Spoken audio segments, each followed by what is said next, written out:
చేసినోడికి చేసినంత మహదేవ అన్నట్టుంది నేతల పరిస్థితి. అధికారంలో ఉన్నప్పుడు తమకు ఎదురు లేదని ఇష్టారాజ్యంగా వ్యవహరించిన నేతలుంటారు.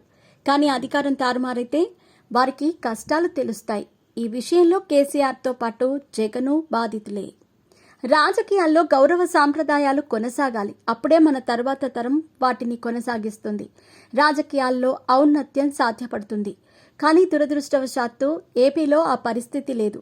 ప్రజాస్వామ్యానికి కట్టుబడి పాలన చేస్తూ ప్రతిపక్షాలతో పాటు మీడియాను గౌరవిస్తేనే ఆ సాంప్రదాయం కొనసాగేది.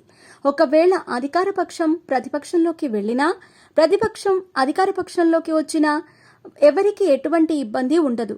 కానీ ఏపీలో ఈ పరిస్థితి ఉందా అంటే మాత్రం సామాన్యుడు సైతం లేదనే చెబుతాడు. గతంలో రాజకీయాలలో కనిపించే కట్టుబాట్లు, నైతిక విలువలు ఇప్పుడు ఉండట్లేదు. అందుకే రాజకీయాల్లో ఉండే ప్రతి ఒక్కరూ ఏదో సమయంలో బాధితులుగా మారని తప్పని పరిస్థితి.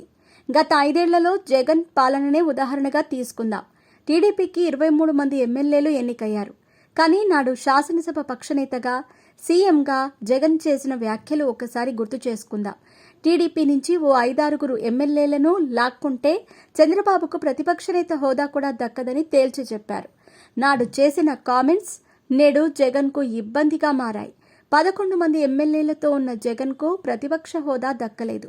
ఒకవేళ నాడు టీడీపీని, చంద్రబాబును గౌరవించి ఉంటే జగన్కు అదే తరహాలో గౌరవం దక్కేది. కానీ జగన్ అలా ఆలోచించలేదు. చంద్రబాబును వెంటాడి వేటాడారు. శాసనసభ వేదికగా దారుణంగా అవమానించారు. అవమాన భారంతో శాసనసభ నుంచి బయటకు పోయేలా చేశారు. అందుకే నేడు జగన్ శాసనసభకు వచ్చేందుకు భయపడుతున్నారు. తెలంగాణలో సైతం కేసీఆర్ అదే మాదిరిగా వ్యవహరించారు. ప్రతిపక్ష నేతలను గౌరవించలేదు, మీడియాను లెక్క చేయలేదు. చివరకు వామపక్ష నేతలకు సైతం అపాయింట్మెంట్లు ఇవ్వలేదు. పోనీ తనకు తాను స్వయం పాలన అందించారా అంటే అదీ లేదు. అప్పటి వరకు ఉద్యమ తెలంగాణ అన్నారు. తర్వాత బంగారు తెలంగాణను తెరపైకి తెచ్చారు. పక్క పార్టీలకు చెందిన నేతలను చేర్చుకొని మంత్రి పదవులిచ్చారు. విపక్ష నేతలను చాలా చులకనగా చూశారు. ఇప్పుడు అవే మాటలు తనకు ఎదురవుతాయని తెలిసి శాసనసభకు డుమ్మా కొడుతున్నారు. కేసీఆర్ మాదిరిగానే జగన్ ఆలోచనలు నడిచాయి.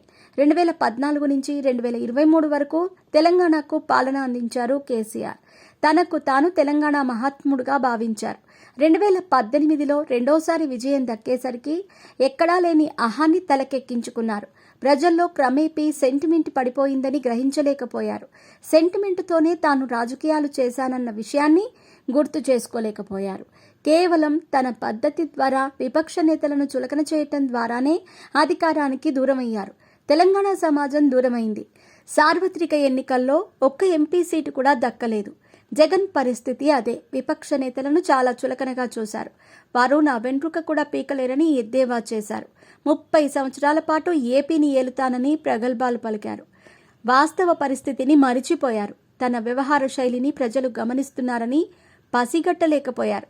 సాధారణంగా ప్రతిపక్షం అంటేనే ప్రజల పక్షం. కానీ ఆ ప్రజల వాయిస్ని వినిపించలేని స్థితిలోకి ఈ ఇద్దరు నేతలు చేరుకున్నారు. దానికే తమకు గౌరవం ఇవ్వటం లేదనే సంకేతాన్ని పంపుతున్నారు. అయితే ఈ విషయంలో ఆ ఇద్దరు నేతలు ఎవరిని శంకించాల్సిన అవసరం లేదు. అది ముమ్మాటికి వారి స్వయంకృతాపరాధమే.